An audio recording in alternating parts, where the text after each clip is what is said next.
हर खबर पर होगी आपकी पकड़। डाउनलोड कीजिए एबीपी लाइव ऐप।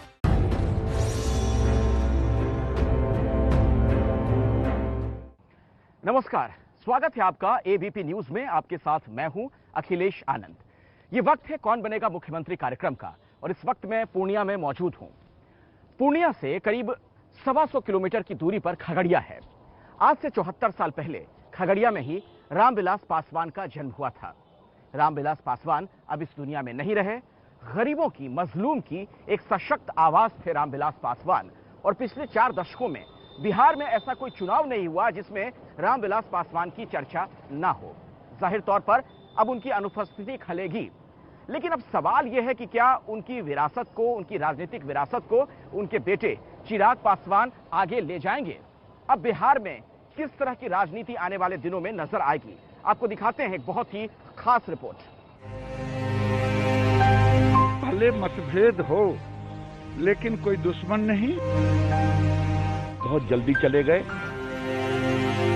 देश ने एक बड़ा नेता खोया है। उनका जाना एक युग का समापन है। ये तस्वीरें कहती हैं कि रामविलास पासवान किसी एक दल के नहीं, किसी एक समाज के नहीं, किसी एक जाति के नहीं, और किसी के थे तो सबके थे, सबके अपने थे। किसी के भाई, किसी के दोस्त, किसी के पारिवारिक मित्र, तो किसी को राजनीति का ककाहरा सिखाने वाले, हर किसी के सगे थे रामविलास। अब वो नहीं है तो उन्हें जानने वाले, उन्हें मानने वाले, उन्हें भाई कहने वाले तमाम नेताओं के चेहरे बुझ से गए हैं। हर कोई गमगीन है। केवल बिहार के नेता नहीं थे, वो देश में वंचितों की आवाज तो थे ही, लेकिन सर्व समाज की आवाज थे। उनका कोई दुश्मन नहीं है। भले मतभेद हो लेकिन कोई दुश्मन नहीं।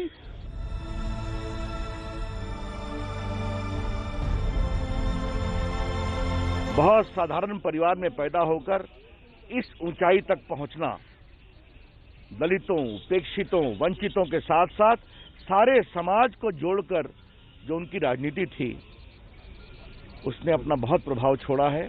बहुत जल्दी चले गए। दिल्ली के 12 जनपद पर रामविलास पासवान के आवास पर आज जब प्रधानमंत्री नरेंद्र मोदी उनके अंतिम दर्शन के लिए पहुंचे तो उनके चेहरे पर और उनके मन की पीड़ा साफ झलक रही थी। पीएम मोदी के चेहरे पर खामोशी थी।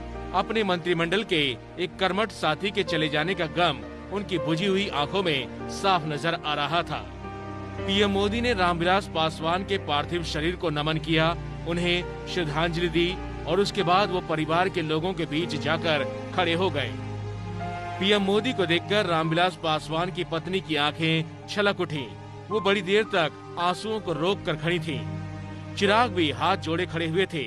प्रधानमंत्री मोदी ने परिवार के लोगों का दुख दर्द बांटा और बगल में खड़े चिराग के कंधे पर हाथ रखा। पासवान को श्रद्धांजलि देने के लिए नई दिल्ली के 12 जनपद पर राजनीति का हर वो चेहरा नजर आया जो बिहार से लेकर दिल्ली तक के सियासी सफर में रामविलास पासवान का हमसफर था। प्रधानमंत्री नरेंद्र मोदी से लेकर कांग्रेस नेता राहुल गांधी तक हर चेहरा बुझा हुआ था, हर कोई गमगीन था और हर कोई इसे अपनी निजी क्षति के तौर पर महसूस कर रहा था। हिंदुस्तान में दलित राजनीति के शिखर पुरुष को अंतिम विदाई देने के लिए राष्ट्रपति रामनाथ कोविंद भी पहुंचे थे। उन्होंने भी पासवान के अंतिम दर्शन किए और श्रद्धांजलि दी।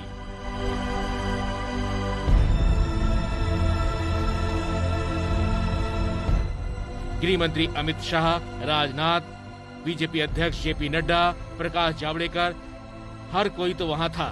हर कोई उन्हें आखिरी बार देख लेना चाहता था, उन्हें नमन कर लेना चाहता था। देश ने एक बड़ा नेता खोया है। बिहार ने अपना बड़ा बेटा खोया। बाबा साहब अम्बेडकर जी, जगजीवन राम जी के बाद दलित समाज के एक बहुत बड़े नेता वो थे और उनका जाना राजनीति में एक बहुत बड़ा वैक्यूम है और बिहार के अंदर एक स्तंभ जो माने जाते थे वो आज टूट गया है। मैं ही कहूँगा कि एक बहुत बड़े नेता को देश ने खोया है। मोदी जी की सरकार में एक बहुत महत्वपूर्ण भूमिका निभाने वाले और यहाँ तक कि वंचित और पिछड़े और उस गरीब की आवाज़ उठाने वाले अब इस देश की राजनीति में नहीं रहे। रामविलास पासवान की शख्सियत ही कुछ ऐसी थी कि वो एक दल के नेता होते हुए भी हर दल के करीब थे और हर किसी के दिल के करीब थे। वो अपनों के भी थे और विरोधियों के भी। उनका जाना एक युग का समापन है। रामविलास पासवान जी एक युग की तरह है। शोषित, पीड़ित, दलित के साथ साथ जो भी आया न्याय किया है उन्होंने। और बिहार और रामविलास पासवान जी एक दूसरे के पर्याय हो गए। पासवान के दूर चले जाने से आज सिर्फ उन्हें चाहने वाले ही शोक में नहीं हैं। ये शोक उन इमारतों की दरो दीवार में भी महसूस किया जा रहा है जिसने रामविलास पासवान को बरसों तक बहुत करीब से देखा है। आज वो जगह सूनी है और इसलिए राष्ट्रीय शोक के रूप में आज राष्ट्रपति भवन और संसद भवन से लेकर तमाम सरकारी दफ्तरों में तिरंगे को आधा झुकाया गया। सबके साथ न्याय हो, यही उनकी भूमिका थी। और 50 साल का एक राजनीतिक जीवन आज समाप्त हो गया। उनको हमारी भावभीनी श्रद्धांजलि है। उस वंचित तबके के लिए अपूर्णीय क्षति है जिसके लिए उन्होंने जीवन भर संघर्ष किया और उनको न्याय दिलाने की लड़ाई लड़ी। आज शाम दिल्ली से उनका पार्थिव शरीर पटना के लिए रवाना हुआ तो उनकी एक झलक देखने के लिए सैकड़ों कार्यकर्ता बाहर जमा हो गए।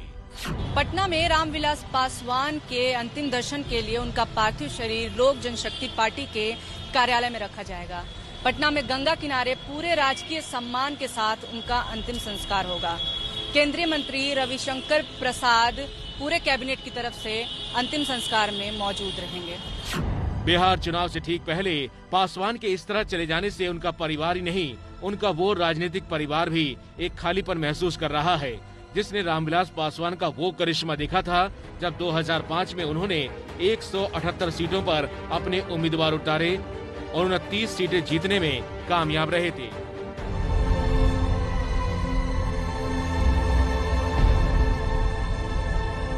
साल 2005 में बिहार की सत्ता की चाबी रामविलास पासवान के पास थी।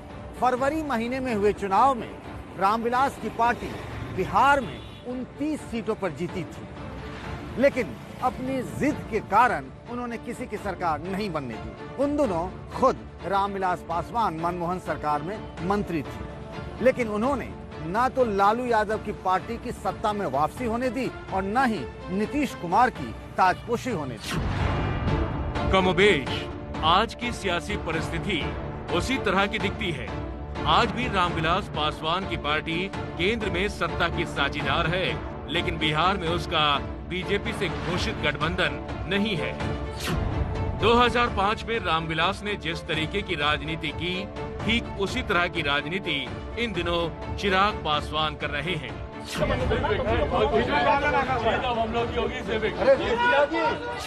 चिराग और उनकी पार्टी खुद को सीएम की रेस में नहीं मान रही। पार्टी के नेता ये कह रहे हैं कि चुनाव बाद बीजेपी का सीएम बनवाएंगे। पहले चरण की 71 सीटों में से कुल 42 सीटों पर चिराग पासवान की पार्टी एलजेपी चुनाव लड़ रही है। ये वो 42 सीटें हैं जिन पर बीजेपी का उम्मीदवार नहीं है, यानी एनडीए में गैर बीजेपी दलों के खिलाफ चिराग पासवान ने अपनी पार्टी के उम्मीदवार उतार दिए हैं। बचे हुए 2 चरणों में भी चिराग पासवान का यही मॉडल रहने वाला है। हालांकि कुछ सीटों पर उनकी बीजेपी से दोस्ताना लड़ाई भी हो सकती है। और बात सिर्फ बीजेपी को समर्थन करने भर की नहीं है। चिराग पासवान की पार्टी ने तो बीजेपी के नेताओं को अपना उम्मीदवार तक बनाया है। सासाराम से रामेश्वर चौरसिया, पालीगंज से उषा विद्यार्थी, अमरपुर से मृणाल शेखर, झाझा से रविंद्र यादव, दिनारा से राजेंद्र सिंह, नवादा से शशि भूषण, ये वो उम्मीदवार हैं जिनकी गिनती बिहार में बीजेपी के बड़े नेताओं में से होती है। लेकिन चिराग ने इन सबको जेडीयू के खिलाफ अपने टिकट पर मैदान में उतारा है। अब आप सोच रहे होंगे कि चिराग की जीत का फॉर्मूला क्या है, तो जवाब है जातीय समीकरण और चर्चित चेहरे। 2005 के चुनाव में रामविलास पासवान ने बिहार के कई चर्चित बाहुबलियों को अपना उम्मीदवार बनाया था और उनमें से कई बाहुबली चुनाव जीत भी गए थे। इस बार अपनी जीत और नीतीश की हार के लिए चिराग ने सवर्ण और दलितों के गठजोड़ का कार्ड खेला है।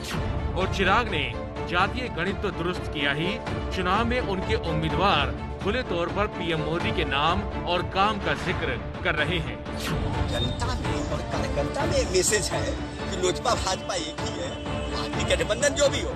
तब मुझे चुनाव लड़ना पड़ा और तो लोग कहते हैं मोदी जी का नाम। अरे भैया, मोदी जी का नाम तो पूरा विश्व ले रहा है, वो तो देश के प्रधानमंत्री हैं, किसी पार्टी के थोड़ी मोदी जी हैं। तो आप भी मोदी जी की बड़ाई करो, हम भी करें। अगर मोदी जी की योजनाओं को सासाराम में लागू किया होता, पता नहीं ये 30 साल से 35 साल से यहाँ विधायक हैं, ऐसे कचरा, इतना गंदा शहर तो मैंने कहीं नहीं देखा। पोस्टरों में भी मोदी की तस्वीर लगाई जा रही है और दावा किया जा रहा है कि असली एनडीए तो बीजेपी और एलजेपी ही है।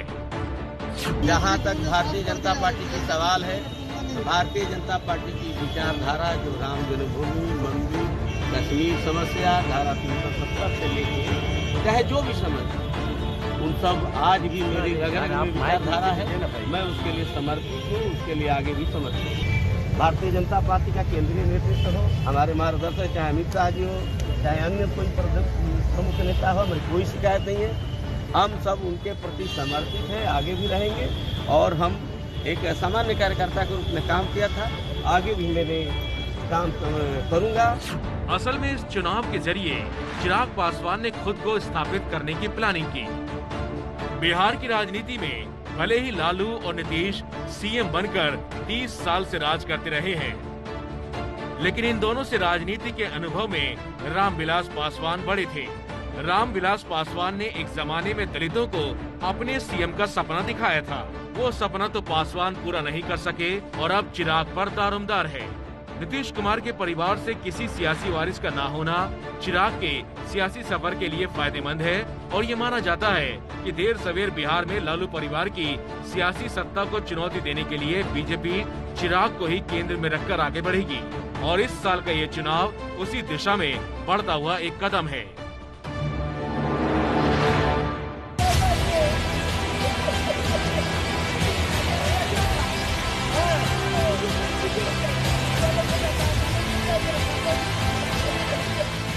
रामविलास पासवान की मौत पर बह रहे ये आंसू साफ बताते हैं कि इसका असर चिराग की राजनीति पर पड़ना तय है। सहानुभूति के इस आंसुओं की बदौलत चिराग बिहार के चुनाव में वो मुकाम हासिल कर सकते हैं जिसके लिए उनकी पार्टी ने नीतीश के खिलाफ मोर्चा खोल रखा है। यूं तो चुनावी माहौल में पासवान का चले जाना कई पार्टियों का सियासी समीकरण बिगाड़ सकता है, लेकिन इसका सबसे ज्यादा असर नीतीश कुमार की जेडीयू पर तय माना जा रहा है, क्योंकि पासवान के बेटे चिराग पहले से ही नीतीश के खिलाफ मोर्चा खोले हुए हैं। अब पिता की मौत से उठी सहानुभूति चिराग की सियासत को और मजबूत करने का जरिया बन सकती है, क्योंकि लड़ाई चुनाव की नहीं बल्कि खुद को बिहार के 16% दलितों का सबसे बड़ा नेता स्थापित करने की भी है। इससे पहले ये तमगा रामविलास पासवान के पास ही था। आप कह सकते हैं कि लोकसभा चुनाव जीतने में रहा है या जितने लंबे समय तक केंद्रीय सरकार में वो मंत्री रहे हैं वो भी एक रिकॉर्ड ही है। और उनके मन में एक अभिलाषा थी कि साहब कभी दलित जो है देश का प्रधानमंत्री बने। हमको खेद है कि उनकी वो अभिलाषा पूरी नहीं हुई। अब इस चुनाव में चिराग पासवान को खुद को स्थापित करना है। बिहार का जो मौजूदा समीकरण कहता है उसके मुताबिक चिराग का 40% काम हो चुका है और बीच चुनाव में अब उन्हें सहानुभूति का भी फायदा मिलना तय है। मतलब ये कि इस चुनाव में चिराग बिहार की धरती पर खुद को नेता के तौर पर स्थापित कर लेंगे। ये अलग बात है कि रामविलास पासवान की जगह कोई नहीं ले सकता, लेकिन बेटे की हैसियत से चिराग उस खाली जगह को भरने के लिए बेहतर विकल्प बन जाएंगे। तो सिर्फ दलितों की आवाज नहीं, सामाजिक न्याय की आवाज वो थी और अगड़ी जाति के लोग भी उनको बहुत प्यार करते थे, क्योंकि जब 10% आरक्षण की बात हुई तो उन्होंने इसका विरोध नहीं किया। स्वर्ण जाति को 10% आरक्षण, उन्होंने उसका समर्थन किया पूरी तरह। रामविलास पासवान भले ही पासवान बिरादरी के नेता माने गए, लेकिन उनकी सियासी पकड़ बिहार में अगड़ी जातियों में भी अच्छी मानी जाती रही है और चिराग इसी रास्ते पर आगे बढ़ने की कोशिश कर रहे हैं। चिराग इसमें कामयाब हो गए तो फिर बिहार के भविष्य का चेहरा बनने से उन्हें कोई नहीं रोक सकता। अखियां ढारे लोर ना होवे विश्वास, अखियां ढारे लोर ना होवे विश्वास, कि नहीं रह ले जनमानस के नेतारा विलास, अखियां धारे लोरा होखे मन उदास, कि नहीं रह ले जनमानस के नेतारा विलास, हमारा से छीनी लिया ले उनके भगवान हो, गरीबन के नेता राम विलास पासवान हो, अरे गरीबन के नेता राम विलास पासवान हो।